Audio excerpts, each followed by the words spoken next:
everybody. Sean and Kelly here with Price and Price Group of eXp Realty. What are we talking about today? Well, in keeping on trend with October horror stories, boy, do we have a doozy for you. Oh, here we go. It's going to be great. Yes.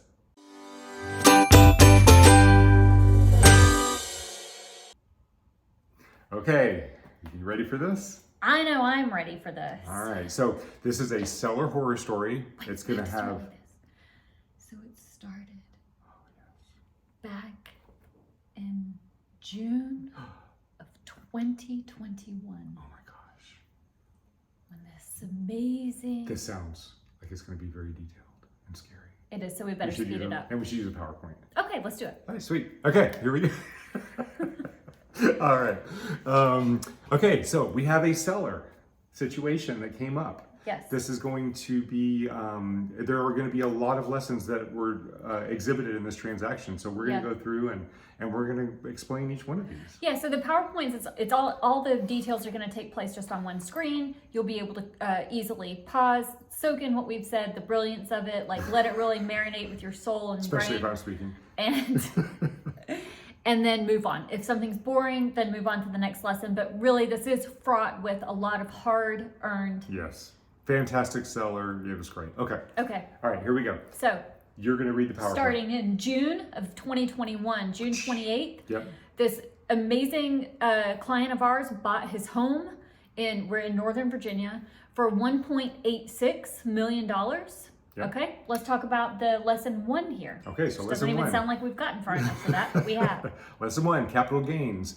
He approached us in March of 2023, saying that he would like to sell his house, that his lifestyle had changed, his friends were moving back to Texas, he's a single guy, he wanted to go to Texas with them, so he wanted to sell the house, liquidate and go back. The only catch is, for capital gains, you have to live in a house for 2 of the previous 5 years. So we were in March, he had to get to June, okay? So his settlement date was gonna have to be on or after June 28th of 2023 for him to not pay his $250,000 in capital, or his taxes on up to $250,000 in capital gains. You can write up to that much off, right? As a single person. If you had a family, it could have been 500. So so that settlement date is gonna become important as we go through this story. So that's lesson one, capital gains. 2 of the previous 5 years, you get to write off $250,000 in gains as a single person, $500,000 as a family. And guys, yes, this is the Northern Virginia real estate market. Yep. So he bought his home at 1.86 in the height of the market, right? He paid more than asking. Oh yeah, he was competing, right? Yep. Just like so many people were back then. Yep. He's wanting to sell it in less than 2 years and still is concerned about making hundreds of thousands of dollars of profit now when the market is supposedly in a down state. Okay. So it should just sit and wait on the market? No. All right. So April 13th, what happens? Okay. So we went live. This is spring, typically a really great time. We went live for 1.9999. Yep. We had a lot of activity. Had a lot of traffic, yes. So just a little bit of background on how we came up with a price point on this. The seller was fantastic. He followed our guidance as we went through the process. He lives in the property is in a very unique situation, both in size of the property and land size. And the fact that they're all custom, right? So you don't have automatic comps so it's not in a situation like this. Exactly. So we had to go very far to get his comparables to come up with this price, but there was one within a mile of his home, similar age, similar size, similar lot size, completely different property, not in as good of condition, but that property was on sale at the same time for 1.99. So we set that one based up on the comps we did find and the competition, okay? So that number is going to come out important here in a minute. During the first weekend of the property being on the market, we had 40 parties come through, and we received 1 offer. Okay, so here were the details of this offer. Okay, so offer number 1, they did a lower offer price, lower than ask, and they included an escalation here, right? So sometimes that can be good, sometimes it can't. This is a case of it wasn't. Right. So when submitting an escalation, it has to the situation has to warrant it, right? So if we're representing a buyer and we're considering an escalation, we're going to reach out to the buyer's agent, or I'm sorry, the seller's agent, and say, hey, do you have any other offers? Why would we do that? Well, because like, for example, in this situation, there was only 1 offer. So when this offer came in, even with the escalation clause going up to or above asking price, their actual offer was $50,000 under asking price. Yeah. The seller on the first weekend, because there weren't multiple offers, is not going to take a $50,000 haircut when he's got all this traffic coming through and there were still people circling around. A lot of people loving it, Yeah. you know? So this offer did not get accepted, whereas if the agent had simply come in and put the initial price at the asking price and then escalated from there, they would have gotten the property. Possibly. They also had another red flag. Yeah, this was the home inspection. That's fine. You know, you can put in a home inspection contingency, but the option was to negotiate or void. So when you put a home inspection contingency here in Virginia, you have two options. You can do a negotiate or void, or you can do a void only. So why do we hate the negotiate void? So on the seller side, when you have a negotiate or void option, many times a buyer or a buyer's agent will use that as an opportunity to negotiate the sales price down. So they'll give you a price, and then when that inspection report comes out, they start saying, we need this repair, this repair, this repair, and they're going to try to get the price down. Yes, and keep in mind, all of us real estate agents, we're like kids who play in the same sandbox, right? We know who plays in what corners, and we know what toys they like to play with, right? And so we knew that this not only had a lower price, but that it was likely that when the inspection came back, it was going to try to get negotiated even lower. Yeah. So tell me why would I want a void only contract in this situation? So a void only contract from a seller's perspective is obviously they're not going to try to negotiate, but so I'm the buyer's agent, and let's say we do the inspection and we get let's say I'm the seller's agent. You're the seller's agent, and we get the inspection report back, and let's say that there's a $10,000 repair, and the buyer is not willing to take that on. So I, as the buyer's agent, will tell the seller's agent, hey, we're going to void the contract. There's a $10,000 repair. They're not willing to take that on. We're going to go ahead and void the contract and move on to the next property. I'm going to say, assuming I don't have any other offers that have come in after yours, right? Yeah. I'm going to be like, whoa, wait a minute. What did you see? What happened? Is there any way we can make this right? So what happens there is, instead of the buyer side instigating the negotiation or start initiating the negotiation, which I'm like, I roll, they're going to do this. Yep. Now I'm now like, the seller's please. agent can do that. Now I can't go to her and ask her. I have to come and say, we are voiding the contract. But she always has the right to say, what can we do to make this work? And that does happen quite often. That's true, because I know I want void only, because if it's $500, they're not going to void over that, right? They're not going to waste anybody's time with that kind of thing. Or even if it's $10,000 worth of the hinge was off, or the faucet needs to be changed, or something like that. But if it's a foundation issue, or it's something that the seller is going to have to deal with on the next transaction, they may be motivated to go ahead and get this resolved. I want to know that, because it's not like we get home inspections the sellers don't get their own home inspections, right? Unless they know of something going on. They don't know. So this home inspection is when they know something. So then it's like, shoot, I want to know what you found. Either fix it, make it right. Maybe I'm happy. Maybe I'm like, hey, after we ratified their offer, we got another offer that came in that was $50K higher. Maybe I'm like, okay, sayonara, this one didn't even have a home inspection warranty. Take your information and go somewhere else, you know? So that's the thing. So this offer had, go ahead. I'm sorry, keep in mind too, this is state dependent. Maryland's being different. licensed in the whole DMV area, we're licensed in DC, Maryland, Virginia. We can play in this corner in the sandbox in Virginia. We cannot play like this in Maryland. So don't go shopping in Maryland and expect your agent to do this. That's a big no-no. You're not allowed. So there were some weaknesses to this offer. So the seller decided not to take it. Right. All right. Which is great. He should not have taken He should not have taken that offer. So now we're about 3 weeks on the market. No more offers. No more offers. We've had a few more showings, but they have started to slow down. And so we had a meeting, a heart-to-heart with the seller. And a strategy that we use, or an approach that we use, is kind of our playbook, is if you go for 7 days without a showing, or if you get 10 showings without an offer, that indicates that the property is too high. The price of the property is too high for its condition. Right. It was overpriced for its condition. Now, there are 3 things that you can do to help a property sell outside of the marketing. But once you start getting the traffic, we knew the marketing was working. Right. So they weren't writing another offer. So what is it? It's either one of 3 things. It is the price. Okay. We can change. Change. The condition. We can change. We can change. And the location. You can't change. You can't change that. So we have to have a conversation about price and condition. So we took all the feedback, we sat down with the seller, gave the seller the feedback, and we've been giving the seller the feedback all along, so he knew what was going on. Yeah. And feedback, right? So not only do the agents give us their buyer clients feedback, but they also give us their feedback. Yep. They're seeing a lot more properties at all different price points in all different areas. Like right? how are we competing to what they're looking at? It's extremely important to have good relationships and openness with agents. Exactly, and the seller's agent needs to really actively follow up because a lot of agents don't provide that feedback unless you call them. So we had all this feedback, we sat down, he had a choice. We could reduce the price to get it to the level of what the condition was, which it wasn't a bad condition, it was just some painting and some outdated bathrooms. Yeah. Or we could, he could put the time in and the money in and update the house. And he chose for option number 2. Yep. So he put about $10,000 into the property. Yeah. And he spent about 3 weeks doing these repairs. Now he's very, very talented. He's a good handyman, so he did a lot of the work himself. He contracted out what he couldn't do.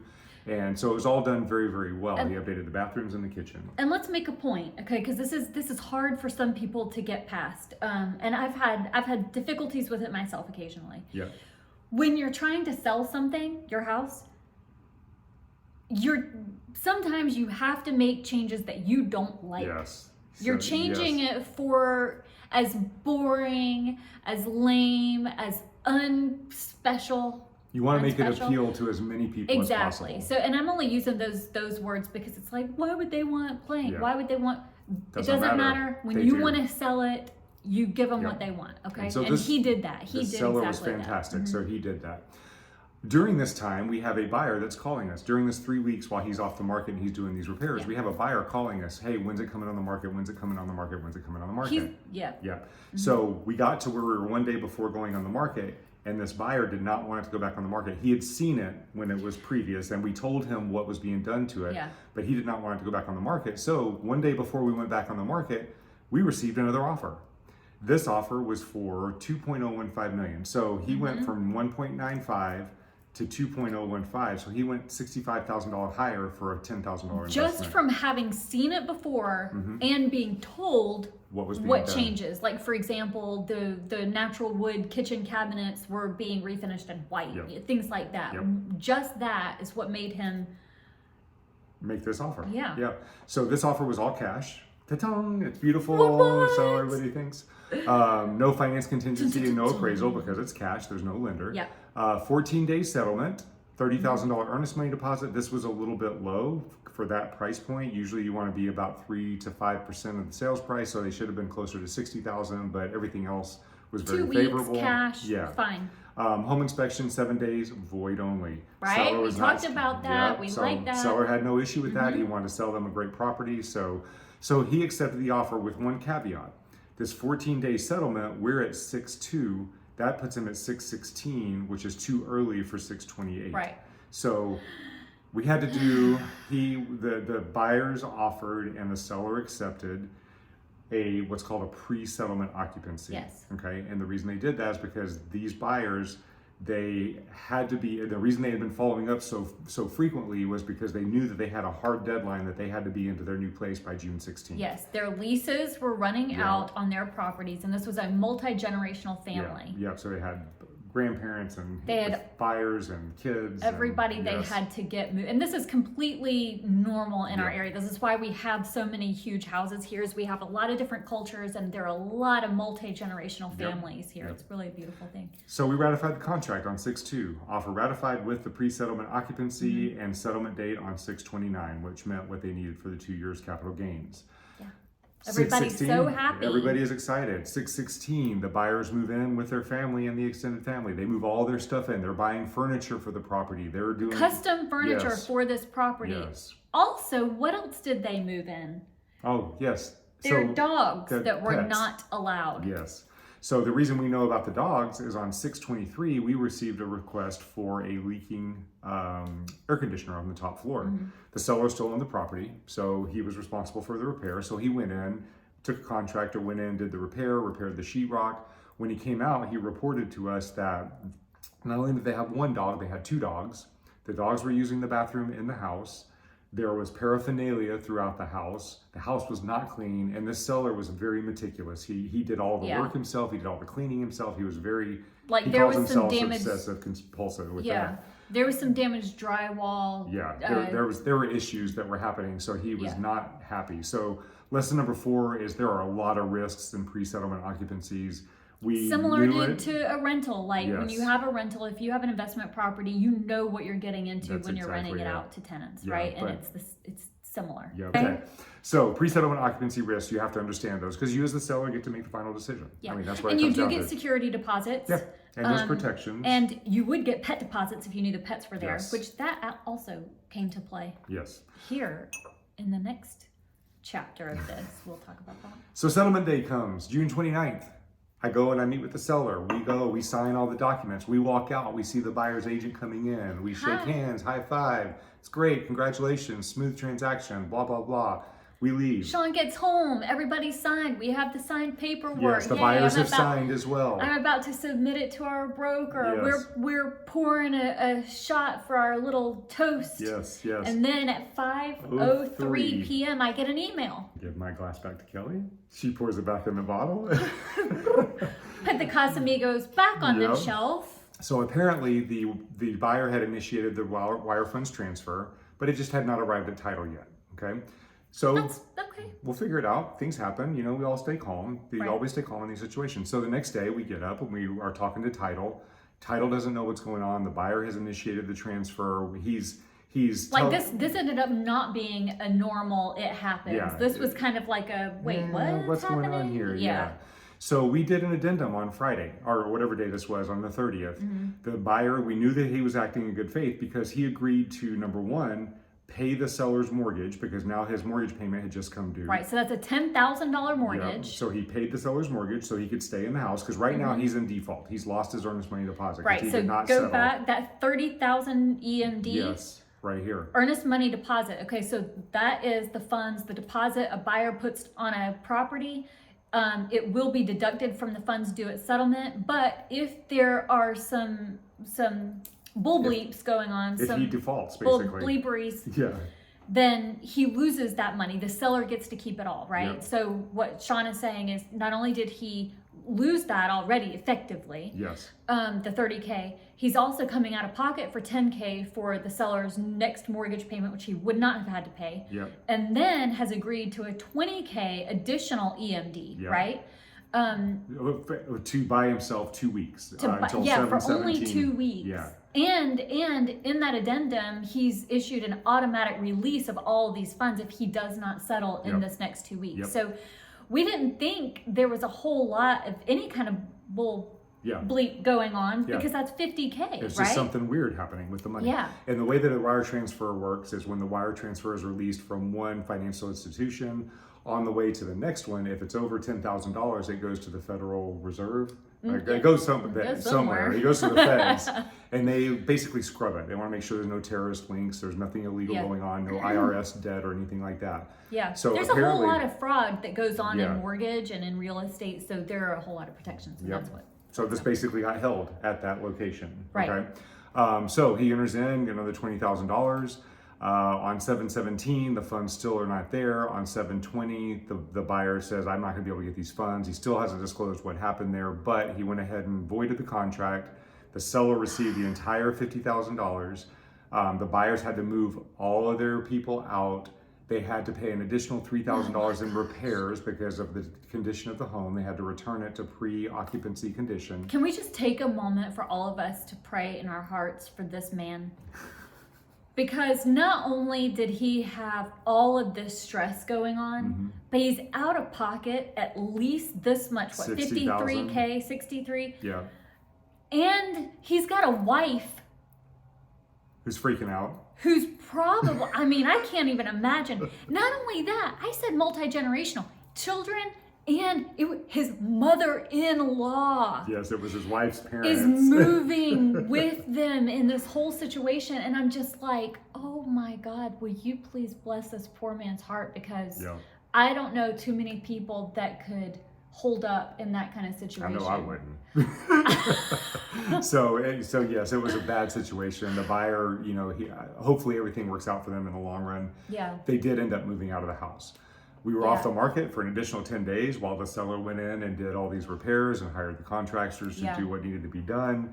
But he's pocketed some money. Yeah, he's pocketed $65,000, so or Yep. 63. So it's like, okay, it's a win for him. Yeah. Then we go into back on the market. We're on the market for about 2 or 3 days. Yep. We ratify our third offer. Yeah. Offer price 2.05. Look at that, would you? So he's got another 35,000 on top of the previous one. So now he is he's $100,000 higher than his Yeah. initial offer because of the work that he put into it. Yeah. There was a finance and appraisal contingency. There was no inspection contingency. We were so happy it wasn't a cash offer. We're like, yes. Thank you. So, whoops, I'm jumping all over the place.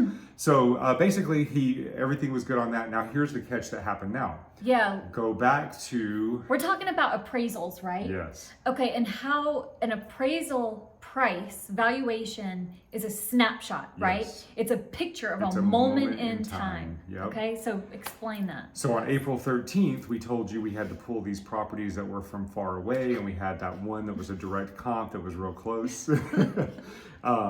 Well, that one that was a direct comp that was really close ended up selling for 1.7. So okay, now, remember that comp was 1.99, which Yes. is where we got our price, and it's like, oh, okay, ours Yeah. was better. so Not it's too worried. easily appraised for this, even above if we go above. Oh But my now gosh. we have to justify over $300,000 in equity above what this price was.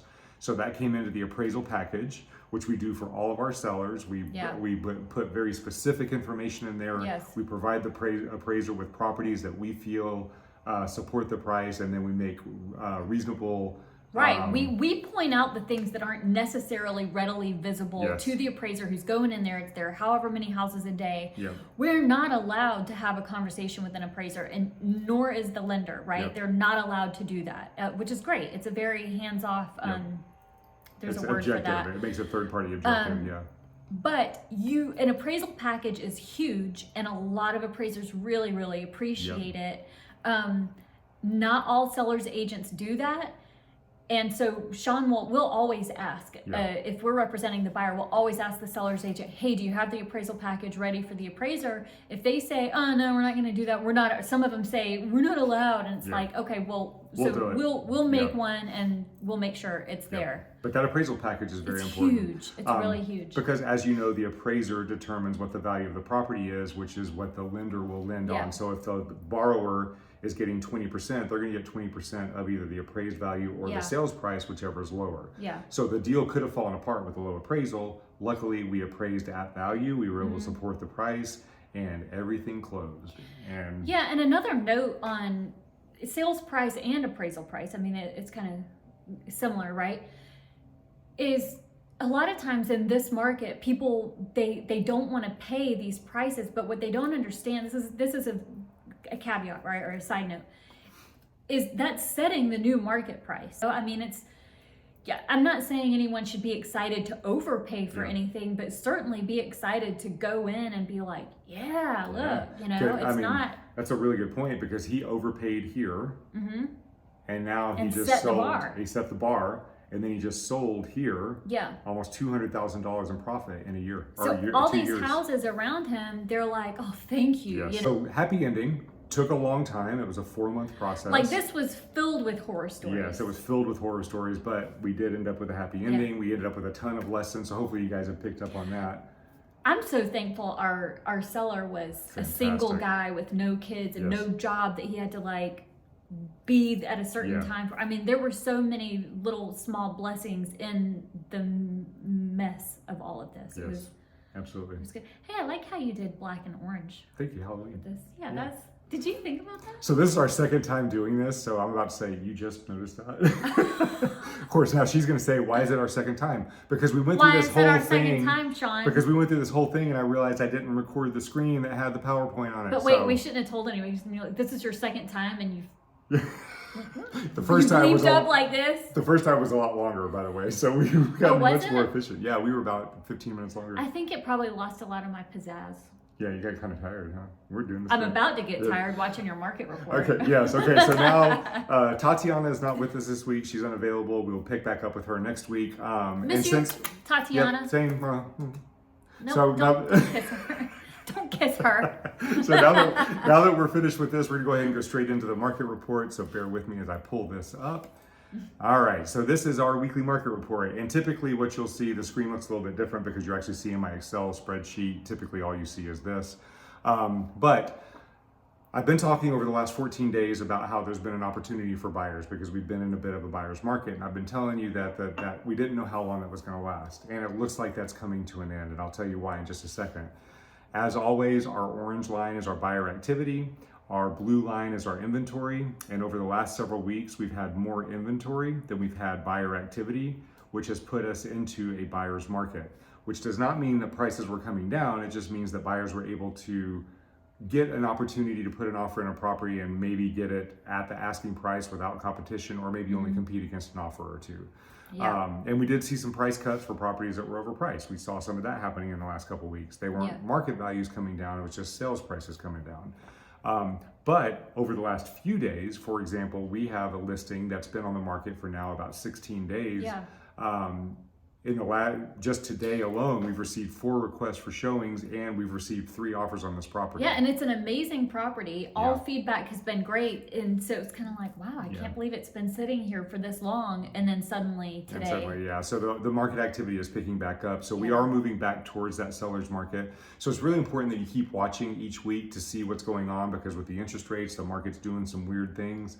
And you want to know what your strategy needs to be. What your strategy needs to be. Strategy That's needs what to you be. need to know. That's What your right. You need to strategy know needs how to make be. that offer. You got to get in there. Strategize, man. Sellers, y'all, it's a great time to sell. I mean, there's so little inventory out there. Buyers, just be strategic. If you have any questions, if you want us to talk to you about your specific condition, reach out to us, message us. I love call telling us. people all about their conditions. I do. All right, we're out of here. I'm good at it. Have a good week. We'll see you next week. Bye.